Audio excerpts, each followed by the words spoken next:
মানে Donald Trump মানুষটা কেমন যেন দিন দিন ভারত বিরোধী কথাবার্তা বেশি করে বলতে শুরু করেছে। এর আগে আমরা কোনো আমেরিকান প্রেসিডেন্টকে দেখিনি যে ভারতের বন্ধু সেজে থেকে এত বেশি বেশি ভারত বিরোধী কথাবার্তা বলতে। ইয়াস, আজকে 15ই মে 2025 কাতারে ভারতের বিরুদ্ধে আরও একটি কথা তিনি বলেন। সম্প্রতি আমরা জানি যে ভারত পাকিস্তান এই সিজফায়ার নিয়ে তিনি সবার আগে সোশ্যাল মিডিয়াতে পোস্ট করেছিলেন যে ভারত এবং পাকিস্তানকে আমি জাস্ট ইউ দাদা স্টাইলে ভারত এবং পাকিস্তানকে সিজফায়ারে বাধ্য করেছি। আমি ভারত এবং পাকিস্তানকে আমি বলেছি যে তোমরা তাড়াতাড়ি কামন তাড়াতাড়ি এই সংঘর্ষ বন্ধ করো, না হলে আমি তোমাদের সাথে বাণিজ্য করব না বা বাণিজ্য যে চুক্তি সেটা ক্যান্সেল করব। ডোনাল্ড ট্রাম্পের এই কথাগুলোই বারে বারে যেন পুনরাবৃত্তি হতে শুরু করেছে যে আগামীতে ভারত আমেরিকা সম্পর্ক বা আমেরিকা কতটা ভারতের পাশে থাকবে সেই প্রশ্ন কিন্তু বারবার তুলে দিচ্ছে। আমরা দেখেছি আমাদের ভারতের পক্ষ থেকে মন্তব্য করা হয়েছে যে ডোনাল্ড ট্রাম্পের সাথে সিজফায়ার নিয়ে এই বাণিজ্য সংক্রান্ত বিষয়ে কোনো ডিসকাস হয়নি, আর তারপর থেকেই শুরু হয়ে গেছে একের পর এক সমস্যা। কাতারে আমরা দেখেছি যে ডোনাল্ড ট্রাম্প মন্তব্য করছেন যে তিনি অ্যাপেল অর্থাৎ আমেরিকার বহুজাগতিক সংস্থা অ্যাপেল, যাদের বিশ্বব্যাপী বিজনেস রয়েছে, যারা আইফোন, আইপ্যাড, ম্যাকবুক থেকে শুরু করে একাধিক টেকনিক্যাল প্রোডাক্ট বানিয়ে থাকে যেগুলো বর্তমানে ভীষণ প্রচলিত। চীনে অ্যাপেলের ভীষণ বিজনেস রয়েছে। চীন থেকে সেই বিজনেসটাকে শিফট করিয়ে অ্যাপেল চাইছে ভারতীয় বাজারটাকে ধরতে, ভারতে উৎপাদন করতে, যাতে আমাদেরও কিছু সুবিধা হয়। কেননা অ্যাপেল যদি ভারতে উৎপাদিত হয় তাহলে ভারতীয় বাজারে অ্যাপেলের দ্রব্যমূল্য যথেষ্ট কম হবে। বাইরে থেকে ইম্পোর্ট করে নিয়ে আসতে হলে সেক্ষেত্রে প্রবলেমটা কিন্তু বেড়ে যায় এবং টাকার পরিমাণটাও বেড়ে যায়, শুল্ক সেখানে বেশি হয়। অ্যাপেলের কর্তা টিম কুককে ডোনাল্ড ট্রাম্প সাজেশন দিয়েছেন বা তিনি প্রস্তাব দিয়েছেন যে ভারতে যেন তিনি আর বিজনেস না বাড়ান, ভারতে যেন কারখানা তৈরি না করেন, কারণ ভারতের নিজেরটা বুঝে নিতে পারবে, এমনটা মন্তব্য করা হয়েছে। কিন্তু কেন এমনটা এবং এর আগামী ফল কি হতে পারে আজকের এই ভিডিওতে আমরা ডিসকাস করব। আপনারা দেখছেন ভোকাল ক্যাপসুল, আমি সোমনাথ রয়েছি আপনাদের সাথে। ভোকাল ক্যাপসুলকে আপনারা সাবস্ক্রাইব করে রাখুন এরকম ধরনের ইনফরমেটিভ ভিডিও পাওয়ার জন্য, এবং প্লিজ লাইক করতে একদম ভুলবেন না। ডোনাল্ড ট্রাম্প ভারতে অ্যাপেল উৎপাদন নিয়ে যথেষ্ট কনসার্ন রয়েছেন। তিনি টিম কুককে কি বলেছেন সেটা আপনাদের একটু বলি। And we have Apple, as you know, it's coming in. And I had a little problem with Tim Cook yesterday. I said to him, Tim, you're my friend. I treated you very good. You're coming in with $500 billion, but now I hear you're building all over India. I don't want you building in India. You can build in India if you want to take care of India, because India is one of the highest tariff nations in the world. It's very hard to sell into India. And they've offered us a deal where basically they're willing to literally charge us no tariff.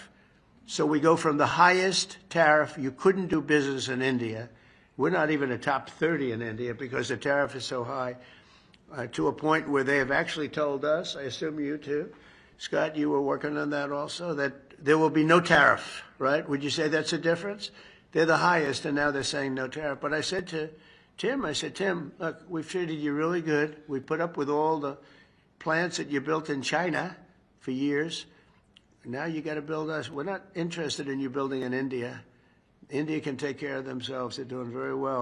We want you to build here, and they're going to be upping their production in the United States. Apple. So Apple's already in for $500 billion, but they're going to be upping their production. So 2025 সালের 15ই মে কাতারে একটি ব্যবসায়িক বৈঠকে Trump বলছেন যে আমি team কুককে বলেছি আমি চাই না তুমি ভারতে নতুন করে কারখানা তৈরি করো।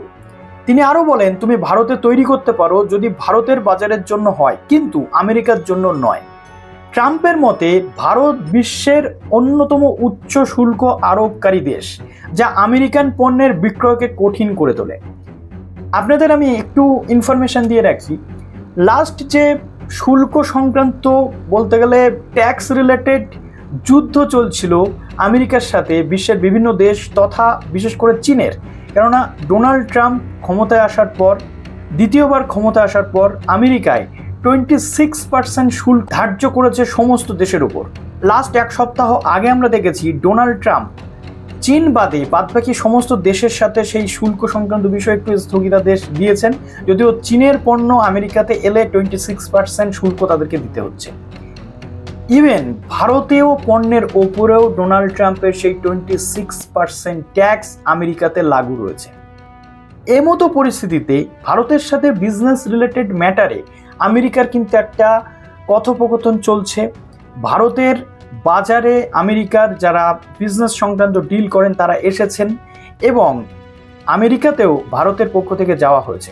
তো এই একটা দুই দেশের মধ্যে বাণিজ্যিক চুক্তি সংক্রান্ত বিষয় চলছে এবং ডোনাল্ড ট্রাম্প ডিমান্ড করছেন যে ভারতে ডোনাল্ড ট্রাম্প অর্থাৎ আমেরিকাকে নিঃশুল্ক বাণিজ্য করার অধিকার কিন্তু ভারতীয় সরকার দিচ্ছে। এখন তারপরেও কেন এরকম পরিস্থিতি তৈরি হচ্ছে সেটা যথেষ্ট একটা চিন্তার ভাঁজ ফেলতে পারে।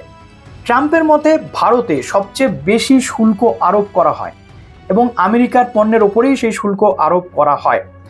এবং ভারতে যে অ্যাপেলের উৎপাদন পরিকল্পনা ছিল সেটা একটু যদি তোমাদের সঙ্গে শেয়ার করি, অ্যাপেল বর্তমানে চীনের উপর নির্ভরতা কমাতে ভারতে উৎপাদন বৃদ্ধি করতে চাইছে। 2025 সালের মার্চ পর্যন্ত অ্যাপেল ভারতে 22 বিলিয়ন মূল্যের আইফোন কিন্তু উৎপাদন করে ফেলেছে অলরেডি। টিম কুক ঘোষণা করেছে জুন ত্রৈমাসিকে আমেরিকায় বিক্রি হওয়া অধিকাংশ আইফোন ভারতে তৈরি হবে। আর এখানেই কিন্তু ট্রাম্পের চিন্তার ভাঁজটা তৈরি হচ্ছে যে টিম কুক কেন আমেরিকা থাকতে ভারতে এসে উৎপাদন করবে এবং সেই প্রোডাক্ট আমেরিকাতে গিয়ে বিক্রি করবে। দিস ইজ নট ফেয়ার, এটা হতে পারে না। এবার আসে ট্রাম্পের যে কনসার্ন ইস্যু এবং লজিক। ট্রাম্প চান অ্যাপেল আমেরিকায় উৎপাদন বৃদ্ধি করুক যাতে সেই দেশে কর্মসংস্থান বাড়ে। স্বাভাবিকভাবে যে কোনো দেশের প্রধানমন্ত্রী বা প্রেসিডেন্ট চাইবেন যে আমার দেশের কোম্পানি আমার দেশে উৎপাদন করুক, নাকি বিদেশে গিয়ে উৎপাদন করুক, সেখান থেকে আমার দেশে মাল ইম্পোর্ট করতে হোক, তাই না? তো এটা ট্রাম্প সেই দেশের জাতীয়তাবাদী দৃষ্টিকোণ থেকে আমার মনে হয় ঠিক করেছেন। আপনাদের যদি মনে হয় ভুল অবশ্যই কমেন্টে জানান। তিনি বলেন, আমরা চীনে তোমার কারখানার জন্য সাহায্য করেছি, এখন চাই তুমি আমেরিকায় তৈরি করো কারখানা। ভারতের উচ্চ শুল্কের কারণে তিনি অ্যাপেলের ভারতে উৎপাদন নিয়ে উদ্বিগ্ন রয়েছেন। এবার আন্তর্জাতিক বাণিজ্য কূটনীতির যে পার্ট সেই জায়গাটা একটু ডিসকাস করি। ভারত ও আমেরিকার মধ্যে বাণিজ্য আলোচনায় ভারত আমেরিকান পণ্যের ওপর শুল্ক কমানোর প্রস্তাব দিয়েছে। যদিও ট্রাম্পের এই মন্তব্য তাতে কিন্তু প্রভাবিত করতে পারে, কেননা ভারত সরকার ট্রাম্পকে নিঃশুল্ক বাণিজ্যের অধিকার দিচ্ছিল ভারতে। এখন ট্রাম্প যদি অ্যাপেলকে বলে যে তুমি ভারতবর্ষে প্রোডাকশন বন্ধ করে দাও, তুমি আমেরিকাতে প্রোডাকশন করো, ভারত সরকারের কাছে সেটা কিন্তু চিন্তার কারণই বটে। তারা ভাবতেই পারে অ্যাপেল যখন ভারতে প্রোডাকশন করতো তখন তার উপর শুল্ক কমতে পারত, কিন্তু ট্রাম্পের এই মন্তব্য তার উপরে কিন্তু প্রভাব ফেলতে। ট্রাম্পের এই ওভারঅল যে মন্তব্য লাস্ট কিছুদিন ধরে আমরা দেখছি, এতে ভারত আমেরিকার সম্পর্ক কোন জায়গাতে যাবে, ইন্টারন্যাশনাল রিলেশনসের যে প্রশ্নচিহ্ন উঠছে সেটা নিয়ে অনেকেই কনসার্ন রয়েছেন। কেননা ট্রাম্প চাইছে ভারতকে নিজের মতো চালাতে, যেটা পরিষ্কার বোঝা যাচ্ছে, আর ভারত চাইছে মতো চলতে। কেননা পাকিস্তান এবং ভারতের মধ্যে যে সিজফায়ার হয়েছে সেটা নিয়ে ভারত বারবার মন্তব্য করেছে, এতে তারা তৃতীয় কারোর মধ্যস্থতা চায় না। দ্যাট মিনস আমেরিকার কোনো মধ্যস্থতা ভারত চাইছে না। আর ভারত পাকিস্তানের সাথে কোনো রকমভাবে চুক্তির মধ্যে যেতে চাইছে না। যদি পিওকে নিয়ে কথা হয় তাহলে ভারত সেখানে কথা বলতে রাজি, আর সেখানেই হয়ে যাচ্ছে আমেরিকার প্রবলেম। ওকে, তো ট্রাম্পের এই মন্তব্য অ্যাপেলের সরবরাহ বা শৃঙ্খল কৌশলে পরিবর্তন আনতে পারে। এটা স্বাভাবিকভাবে ভারতের জন্য এটি একটি বড় ধাক্কা হতে পারে, কারণ তারা প্রযুক্তি উৎপাদনের কেন্দ্র হতে চাইছিল অ্যাপেলের জন্য আমেরিকার উৎপাদন খরচ কিন্তু বাড়তে পারে, যা পণ্যের দামে প্রভাব কিন্তু ফেলতে পারে ভারতের উপর।